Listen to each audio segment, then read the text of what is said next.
Hello and welcome to our channel. Class 6 row SST रो आमे देखिबा chapter 6, that is the beginnings of Indian civilization. The most ancient civilization of India, known variously as the Harappan, Indus and Indus-Saraswati civilization, was indeed remarkable in many ways. It showed how a well balanced community lives, in which the differences between the rich and the poor are not glaring. In essence, the Harappan societal scenario was not that of exploitation but of mutual accommodation, said by B.B. Lal. What are the big questions? What is a civilization? What was the earliest civilization of the Indian subcontinent? Number 3, what were its major achievements? तो ये सब होची big question. Beginnings of Indian civilisation अर्थ हो Indian civilisation रो आरंभ है केमिति है कौन ता विषय ये दिगला बुझेगा. तो what is a civilization? At the end of chapter 4, we saw that the first human groups settling down, practicing agriculture, developing some technologies such as construction, metallurgy, transport, and moving towards civilization. तेणु civilization कौन बोली जो आम जाना ताने chapter 4 शेष बेलू Andre आम कौन देखिले जे आम तो प्रथम ह्यूमन ग्रुप्स माने थिले से माने सेटल हो गले गोटे जगार रहिले आउ सेमती बुलवा कुआडे जीवा से सब जोड़ाक नाही माने जाजाबार जीवन आउ नाही नोमैड्स भाया बुलूले आउ बुलाबुली ना गोटे जगार सेटल हेले खाइले पीले से रहिले एग्रीकल्चर को प्रैक्टिस कले टेक्नोलोजी गुड़े डेभलप कले जमती कंस्ट्रक्शन करवा घर द्वार तैयारी कले मेटालर्जी मध्य मेटालर्जी माने कौन ना metal work. Metallurgy includes the techniques of extracting metals from nature, purifying और combining them, as well as the scientific study of metals and their properties. तेणु भूमि भितर केमिति मेटाल्स बाहर ता जानते से माने एवं ताको मेटाल्स को बाहरी करिकी ताको मेल्ट करके कुछ अन्य जिनस तैयारी करवा से कले बुझेगा. तो तेणु ये है मेटाल्स रो साइंटिफिक स्टडी आ तार प्रॉपर्टीज विषय से जानी ता सहित ट्रांसपोर्ट केमती करा जीवो ये सब गुड़ाक को लेकिन से गोटे सिविलाइजेशन आड़ को माड़ी चलले.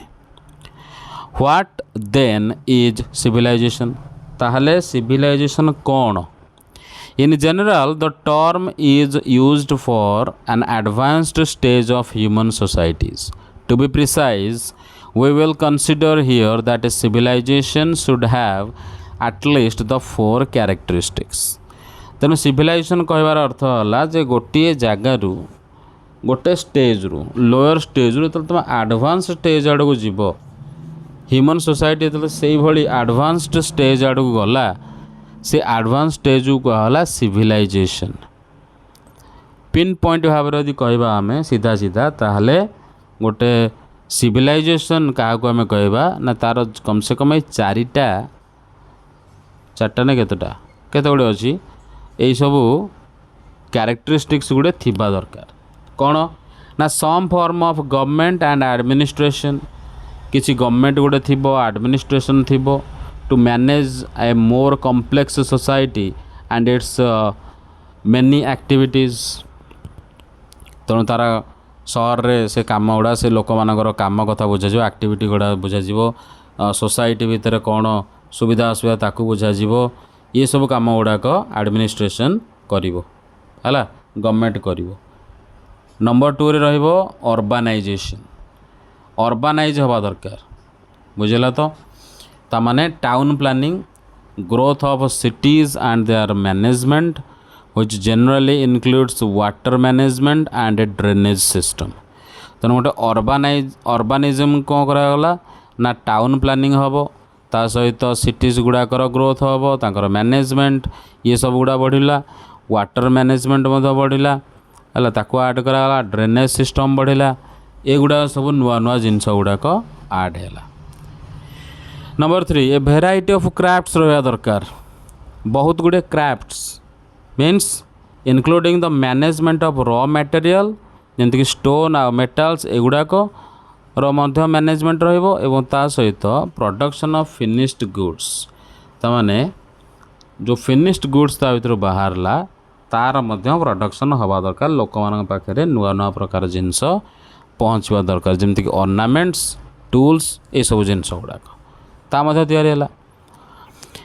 Trade both internal and external to exchange all sorts of goods तेणु इंटरनल ट्रेड होला ता सहित एक्सटर्नल ट्रेड है तेणु से बेपार वाणिज्य भी करुवा दरकार तेणु बेपार क्या सहित इंटरनल माने है गोटे सिटी भितर निज देश भितर आ गोटे एक्सटर्नल जोटा है सेटा निज रिजन रु आउ गोटे रिजन को जाइकी बिक्री करवा माने आउट ऑफ द कंट्री बोले तुम बुझीपर है ताक होता सी कले एक्सचेंज कले जिनस पत्र को एक्सचेंज करके आउ तो पैसा पत्र ना टंका पैसा तार कौन यूज से जानती कि नाला तेणु से एक्सचेंज करके जिनस पत्र नवा आणवा करती आउ कौन थी दरकार ना सम फॉर्म ऑफ राइटिंग किसी लेखा लेखी थी दरकार needed to keep records and to communicate तेणु तुम मैंने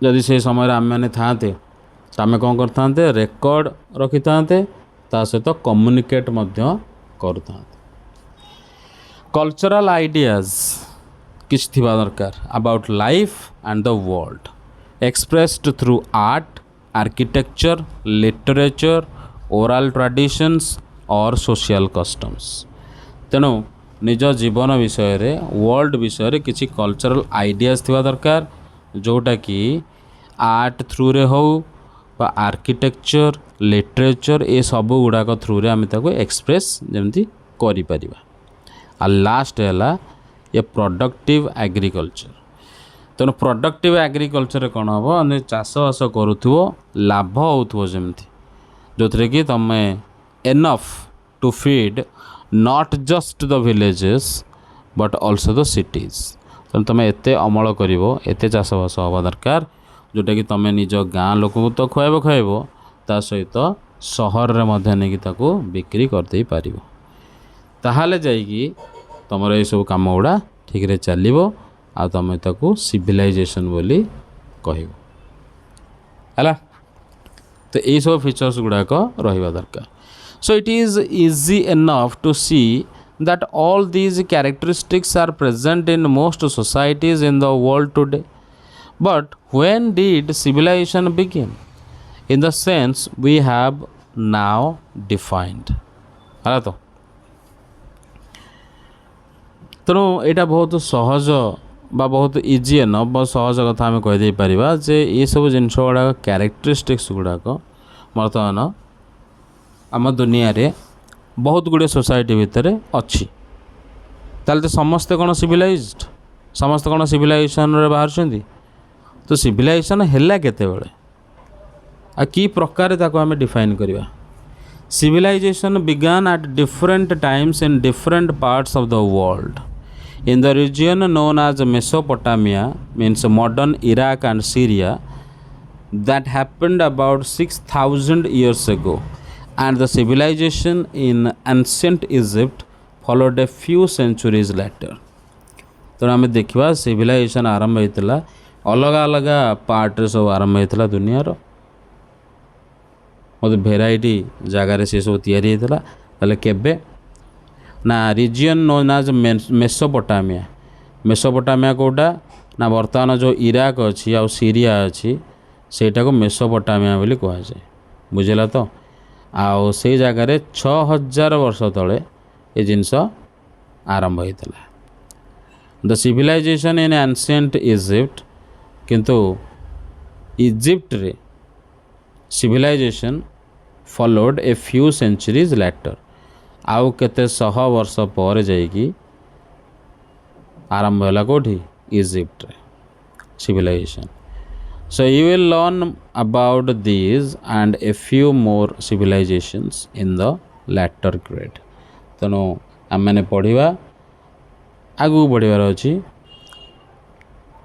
जे केते गुड़े सिविलाइजेशंस केमिति कौन करवा नेक्स्ट ईयर रे हम पढ़ियार अच्छी बा latter grade. In many ways, humanity would not have reached its present state without the enormous contributions and advances of those ancient civilizations. तेणु बर्तमान जो स्थिति आम मैंने अच्छे जो सिचुएशन बर्तमान आम बंचीचे यही सुख सुविधा जो पाऊचे ये सब गुड़ाक से नथिला.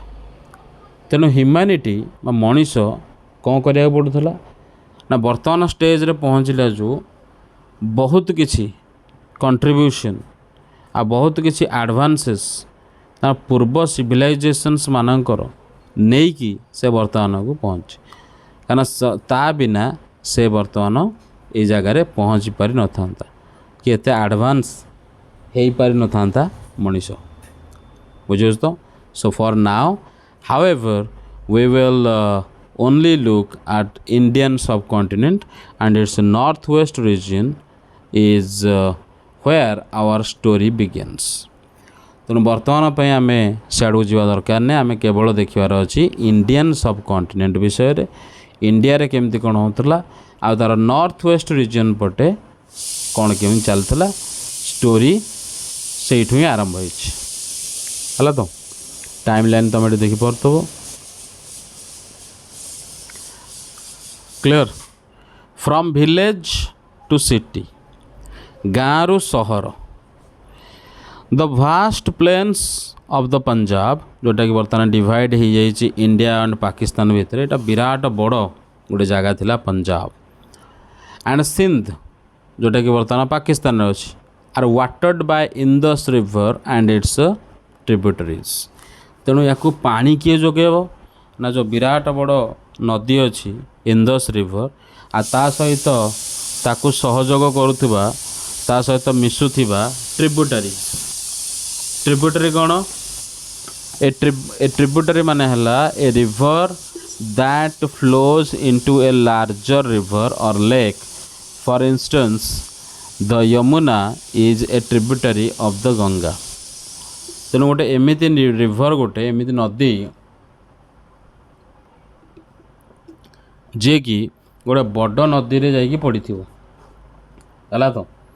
तेणु सी बड़ नदी रे हो बड़ लेक रे हो सेठी थिबो जेमती कि यमुना होची गंगार गोटे ट्रिब्यूटरी है ताको पानी जोगौथिबो. This made those plains fertile land and therefore favourable to agriculture.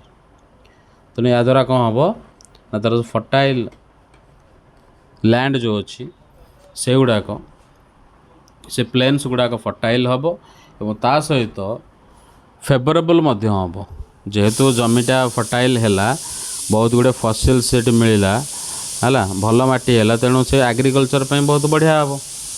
A little further east a few millenniums ago another river the Saraswati used to flow from the foot hills of the Himalayas through Haryana Punjab parts of Rajasthan and Gujarat.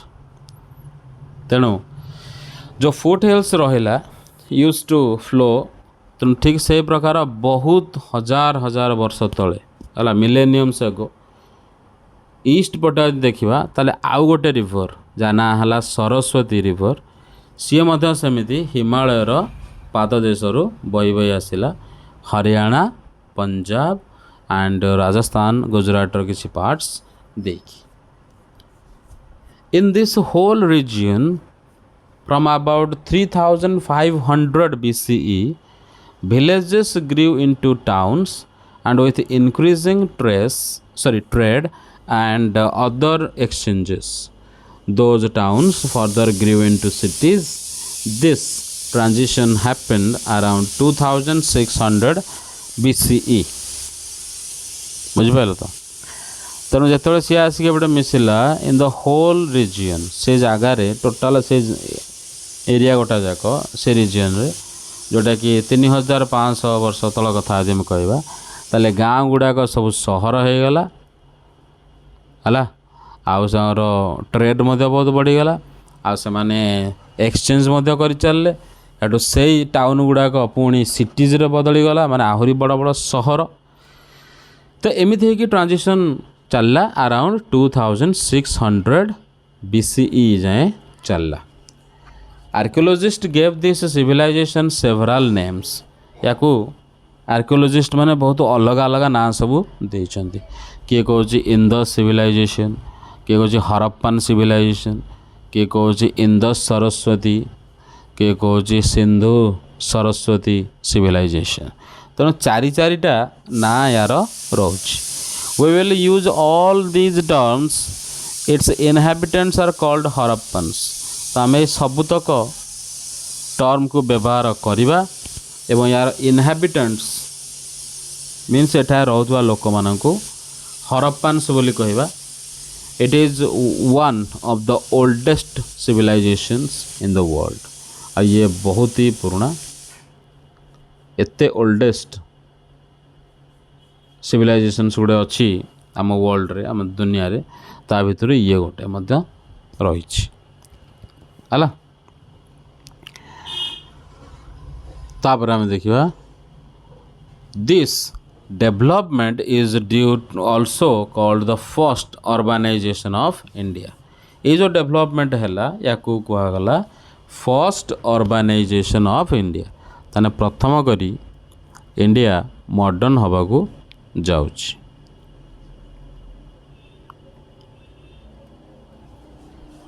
हला तो next आम देखा the Saraswati river Saraswati river विषय कौन दिखाई the map 6.3 page number 89 6.3 रो figure को देख कौन देखा ये मैप रे हमको देखा मिलूँ the shows that the Indus जो इंदस रिवर अच्छी जोटा को आम सिंधु बोली भी कहूँ and it's 5 main tributaries important cities grew along those rivers such as Mohenjo-daro and Harappa. But there are also many sites along the Saraswati river which today goes by the name the Ghaggar in India and Hakra in Pakistan. Hence the name Ghaggar-Hakra river. This river is now seasonal because it flows only during the rainy season. तेणु से समय कौन है से जो Indus जो आम सिंधु बोली भी कहे से 5टा मेन ट्रिब्यूटरी थिला है तो तेणु इम्पोर्टाट सिटीज गुड़ा कौन कले से नदीर कांथे कांथे सब बढ़ी चलला जमीक मोहेंजोदारो हरप्पा ये सब सहर गुड़ाक सब से जगह देखा मिलला बट मेनी साइट्स किंतु बहुत गुड़े जोरा सरस्वती रिवर कांथे थी बहुत गुड़े साइट्स गुड़ाक जोटा कि बर्तमान आम ना दौचे घाघर इंडिया रे आ पाकिस्तान कहूँ हाकरा है तेणु आम ना दे पारिबा घाघरा हाकरा रिवर बुझे so this river is now seasonal जेहेतु ये नदी हूँ सीजनल माने केवल तार वर्षा समय जिते पानी अधिका के जो अधिका पानी हम ताने वर्षा समय तेणु वर्षा समय तार सीजन हम से समय ही से अधिका पानी हम बा से फ्लो हम बुझल तो वर्षा दिने the Saraswati river is first mentioned in the Rigveda as ancient collection of prayers which we will read about in chapter 7. In this text Saraswati is worshipped both as a goddess and a river flowing from the mountain of the sea. Later texts describe the river as drying up and eventually disappearing.